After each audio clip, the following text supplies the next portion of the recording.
Culturally, last summer, we went through a huge shift.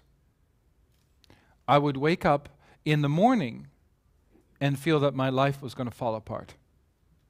I have no reason to think that my life is going to fall apart. Or that I would be completely broke and have to sell my house. Is that because we're going through a shift as a culture?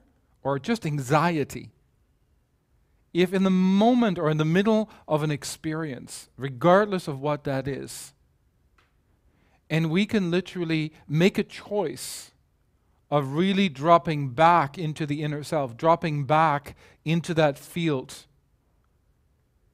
and actually have that merit, have that faith, just as like a heated stove, and turn off and really connecting to the inner self, really not connecting on the emotional part.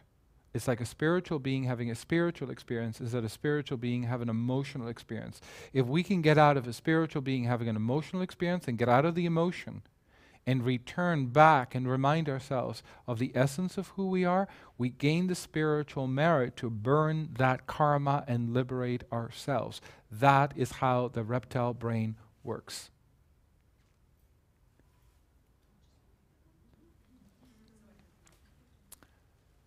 The reptile brain releases itself from the bondage in which it is experienced.